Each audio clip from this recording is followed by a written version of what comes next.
যৌন সমস্যা দূর করার জন্য, যৌন শক্তি বৃদ্ধি করার জন্য এই মেডিসিনটা খাবো না এই মেডিসিনটা খাবো, কোনটি বেস্ট হবে, আজকে সেই বিষয় নিয়ে আলোচনা করবে। বিশেষ করে অনেকে মেসেজ দিয়ে থাকেন, অনেকে কল দিয়ে বলেন যে ডাক্তার সাহেব ডামিয়া প্লান্ট ভালো হবে না R41 ভালো হবে। আজকের ভিডিওতে আমি সেটি তুলে ধরবো। বিশেষ করে যারা বলছেন সহবাসে একেবারেই সময় পাচ্ছেন না, কোনোভাবে টাইম পাচ্ছেন না, দ্রুত বীর্যপাত হয়ে যাচ্ছে, তাদের জন্য কোন মেডিসিনটা সবচেয়ে কার্যকরী হবে সেই বিষয়ে আজকে এই ভিডিওতে তুলে ধরবো। আসসালামু আলাইকুম রহমতুল্লাহি ওয়া বারাকাতুহু। প্রিয় বন্ধুরা, আশা করি আল্লাহর রহমতে ভালো আছেন, সুস্থ আছেন। আরোগ্যখানার পক্ষ থেকে আপনাদের সকলকে শুভেচ্ছা ও স্বাগতম। ডাক্তার মোহাম্মদ আলম হোসেন বলছি।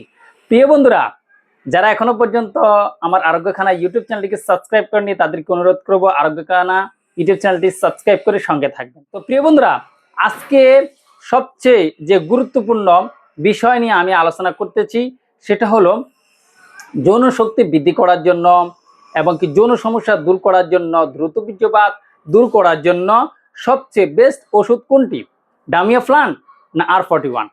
তো প্রিয় বন্ধুরা, ডামিয়া প্লান্ট হলো মূলত হলো সরাসরি ডামিয়ানা মাদার টিনচার থেকে প্রস্তুত করা হয়েছে। এটি বিশেষ করে পুরুষদের যাদের এনার্জি শক্তি বৃদ্ধি পাচ্ছে না, দ্রুত বীর্যপাত ঘটে যাচ্ছে, সহবাসে সময় পাচ্ছে না, বিশেষ অঙ্গ শক্ত হচ্ছে না, ডিলডালা হয়ে যায়, ধ্বজভঙ্গের মতো হয়ে গেছে, তাদের জন্য এই ডামিয়া প্লান্ট মেডিসিনটা খুবই কার্যকরী একটা মেডিসিন।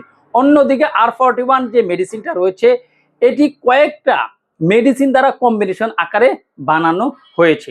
তো অনেকে ডামিয়া প্লান্ট খায়, অনেকে R41 খায়। R41 হলো A to Z যৌন সমস্যার জন্য কাজ করে থাকে। প্রাথমিক ক্ষেত্রে R41টা আপনারা খেতে পারেন। যদি আপনাদের দীর্ঘদিন ধরে সমস্যা থাকে তাহলে আপনারা কিন্তু ডামিয়া প্লান্ট প্রথমত খেতে পারেন।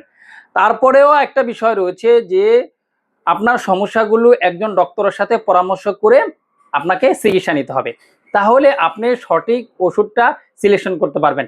কারণ কোন ওষুধ খেলে কি হবে এ বিষয়ে আমি বলেছি, কিন্তু আপনার যদি অন্য কোনো সমস্যা থাকে একজন ডক্টরের সাথে পরামর্শ করলেই আপনার বিস্তারিত ঘটনা বললে তখন কোন মেডিসিন আপনার জন্য ভালো হবে ডাক্তার আপনাকে সাজেস্ট করবে। এই জন্য ডক্টরের পরামর্শ ছাড়া কোনো মেডিসিন সরাসরি খাওয়া যাবে না। আর শেষে যে টিপসটা আপনাদেরকে আমি জানাবো সেটা হলো যে আপনারা দীর্ঘ সময় টাইম পাওয়ার জন্য কেগেল এক্সারসাইজ করতে পারেন। হ্যাঁ, তারপরে আপনারা স্টার্ট অ্যান্ড স্টপ যে পদ্ধতিটা সেটা অবলম্বন করতে পারেন। এই বিষয় নিয়ে আমার ভিডিও রয়েছে, আপনারা দেখে নিতে পারেন। তারপরে আপনার রয়েছে আপনারা নিয়মিত খেজুর, ডিম, দুধ, হ্যাঁ, তারপরে আপনার কাঠবাদাম, কাজু বাদাম এগুলো খেতে পারেন, ডালিম খেতে পারেন, তারপর আপনার রসুন খেতে পারেন। এগুলো রক্ত সঞ্চালন বৃদ্ধি করে, পুরুষাঙ্গকে শক্ত রাখে এবং কি আপনার বিশেষ অঙ্গ শক্ত থাকবে এবং কি রক্ত সচল হবে এবং কি শরীরে জোর পাবেন। তো এই ধরনের যে খাবারগুলো রয়েছে এগুলো আপনারা পাশাপাশি খেলে আর এক্সারসাইজ ব্যায়াম করতে পারলে ইনশাআল্লাহ তাআলা আপনারা যৌন সমস্যার সমাধান করতে পারবেন। তো প্রিয় বন্ধুরা, শেষের দিকে চলে এসেছি, সামনে আরো ইনশাআল্লাহ তাআলা নিত্য নতুন ভিডিও নিয়ে আলোচনা করব।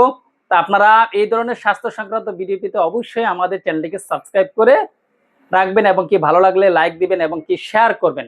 তা আজকে পর্যন্ত আল্লাহর রহমতে আল্লাহ আপনাদেরকে ভালো রাখুক, সুস্থ রাখুক এই কামনা করে শেষ করছি। আল্লাহ হাফেজ।